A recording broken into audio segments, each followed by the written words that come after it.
Live TV, सच सबसे आगे। हमारा एक मजबूत देश, मजबूत प्रधानमंत्री, हमारे मजबूत गृह मंत्री जी। जिस स्कूल में आप पढ़ते हो हम उस स्कूल के हेडमास्टर है, आपको बताना चाहता हूं। आज एक बार फिर बता दिया है संजय राउत ने कि जिस स्कूल में भाजपाई पढ़ते हैं उस स्कूल के हेडमास्टर संजय राउत ही हैं। संजय राउत के एक बयान से भाजपा कोरोना के संक्रमण में पूरी तरह से एक्सपोज हो गई है और भाजपाइयों के पसीने छूट गए हैं, पैरों के नीचे से जमीन सरक गई है। वो बयान हम आपको सुनाएंगे, वो लेख हम आपको बताएंगे, उस मुद्दे पे हम आपसे चर्चा करेंगे। पहले एक अपील है हमारी कि अगर आपने चैनल को सब्सक्राइब नहीं किया है तो तुरंत कीजिए। नीचे दिख रही घंटी जो है वो बेल आइकन, उसको दबाइए ताकि आपसे कोई वीडियो मिस नहीं हो। दोस्तों, स्वागत है आपका द लाइव टीवी में। मैं अब्बास हफीज हूं। संजय राउत के बयान से खलबली मच गई है और भारतीय जनता पार्टी पूरी तरह से एक्सपोज हो गई है। आप सभी जानते हैं कि अगर कोई हिंदूवादी पार्टी भारत में है तो वो शिवसेना है, सही मायनों में, ना कि भारतीय जनता पार्टी। और ये बात देखने को भी कई जगह पे मिली है। भाजपा अपनी विचारधारा से किस तरह से कॉम्प्रोमाइज करती रहती है, ये हमने सब तरफ देखा है। आज उसी शिवसेना के संजय राउत ने भारतीय जनता पार्टी के झूठ की, भारतीय जनता पार्टी की धज्जियां उड़ा दी हैं और क्या कहा है वो आपको बताते हैं। संजय राउत ने सामना में लिखा है कि अगर कोरोना फैलने के लिए कोई जिम्मेदार है भारत में तो वो डोनाल्ड ट्रंप हैं, वो नमस्ते ट्रंप इवेंट है, वो नरेंद्र मोदी हैं और उनकी सरकार है। उन्होंने इसके ऊपर बताया भी है कि क्यों है। पहले से हम लोग ये बात कह रहे हैं लेकिन गोदी मीडिया इस पर चर्चा नहीं कर रहा है। नमस्ते ट्रंप इवेंट 24 फरवरी को हुआ था गुजरात के अहमदाबाद में, जब कोरोना को भारत में आए हुए 1 महीना हो चुका था। भारत में कोरोना आया है 30 जनवरी को और लॉकडाउन नमस्ते ट्रंप इवेंट की वजह से देर से किया गया, जो कि मोदी जी के मित्र जिनसे मोदी जी को बहुत प्रेम है वो आने वाले थे। और उनका देश सबसे ज्यादा संक्रमित लोगों की संख्या वाला देश है, सबसे ज्यादा बर्बादी उनके देश में है। उनको यहां बुलाया गया, कई अमेरिका से लोग आए। भारत के अहमदाबाद शहर के स्टेडियम में मोदी जी की सरकार ने, भाजपा के लोगों ने 1.25 लाख से ज़्यादा लोगों को एक साथ बिठाया और वहाँ पर अमेरिका के लोग भी बैठे और उसके बाद ही भारत के अंदर कोरोना फैल गया बहुत तेज़ी से। पर गोदी मीडिया ने बिल्कुल चर्चा नहीं की। अब ये था कि कुछ दिन के बाद तो नमस्ते ट्रंप इवेंट के ऊपर चर्चा होती, नमस्ते ट्रंप इवेंट पर चर्चा ना हो इसलिए मरकज़ को निशाना बनाया।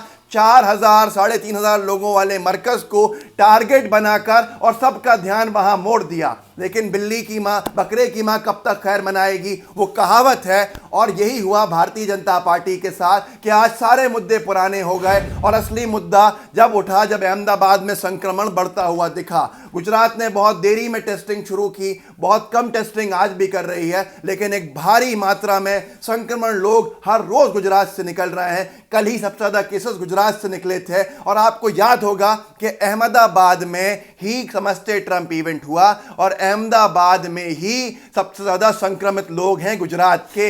और अहमदाबाद निशाने पर रहा अदालत के भी और सोशल जो संस्थाएं हैं, समाज सेवी संस्थाएं, उनके भी। लेकिन अगर नहीं रहा तो सरकार और गोदी मीडिया के, जो कि सरकार भाजपा की है, वो कुछ नहीं कहेगी और गोदी मीडिया उससे सवाल नहीं करेगा। लेकिन संजय राउत के बयान के बाद एक बार फिर भाजपाइयों में मिर्चें लग गई हैं, भाजपाई पूरी तरह से एक्सपोज हो गए हैं और अब लोग सवाल कर रहे हैं कि अगर 4,000 या 3,000 लोगों के मरकज के ऊपर जिम्मेदारी थी तो 1.25 लाख लोग जहां बैठे थे नमस्ते ट्रंप इवेंट और वहां सबसे ज्यादा संक्रमण आज है, तो जिम्मेदारी भाजपा और मोदी सरकार की क्यों नहीं है? लेकिन जवाब इसलिए नहीं है क्योंकि गोदी मीडिया इस पर सवाल नहीं पूछ रहा है। पर संजय राउत ने 2 टूक कहा है कि अगर इस आधार पे ये कोरोना फैलना ही आधार है किसी राज्य में राष्ट्रपति शासन लगाने का, तो सिर्फ महाराष्ट्र में नहीं बल्कि गुजरात और गुजरात के साथ 17 दूसरे राज्यों के अंदर भी राष्ट्रपति शासन लगता है। और उनके इस बयान से सीधा सीधा उन्होंने दोगले चरित्र को भाजपा के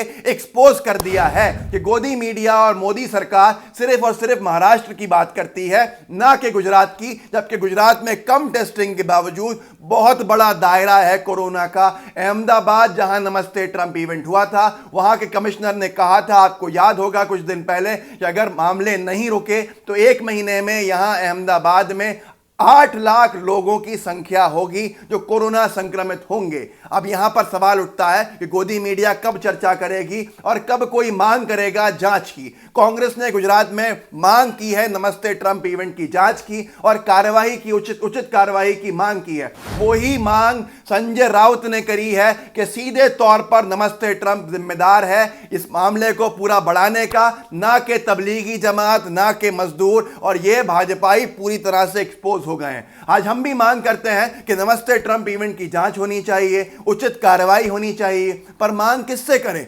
जांच की मांग किससे करें? कार्रवाई की मांग किससे करें? सरकार तो भाजपाई है। जिसपे एक शेर याद आता है, वो शेर बिल्कुल फिट बैठता है यहां पर कि बिल्ली के गले में घंटी कौन बांधेगा?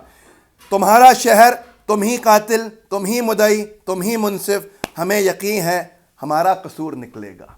आज भारतीय जनता पार्टी में यह हालत हो गई है। मांग कीजिए, लोकतंत्र के जिंदा होने की मिसाल दीजिए, अंधे मत बनिए। अगर आपको गोदी मीडिया यकीन दिलाती है कि तबलीगी जमात ने 2,500 से 4,000 लोगों की वजह से कोरोना फैला दिया, तो 1.25 लाख लोग अहमदाबाद के स्टेडियम में मोदी जी ने बिठाए थे तबलीगी जमात की इवेंट से पहले। वो पूरे देश भर में गए होंगे। वहां कहां से फिर कौन जिम्मेदार, कौन असली जिम्मेदार है, वहां कहां से फैला, आप सब समझ सकते हैं। आपको किस तरह से गोदी मीडिया मूर्ख बनाती है वो आपके सामने है। तो एक बार फिर नमस्ते ट्रंप इवेंट का जिन बाहर आया है। लाख छुपा ले भाजपा अपनी चोरी को, लेकिन ये चोरी, ये सीना जोरी नहीं चलेगी। चोरी सबके सामने आएगी। भाजपाइयों आज नहीं तो कुछ साल बाद सजा जरूर मिलेगी। जुड़े रहिए, इस वीडियो को शेयर कीजिए ताकि ज्यादा से ज्यादा लोगों तक पहुंचे। जय हिंद, जय भारत। लाइव टीवी, सच सबसे आगे।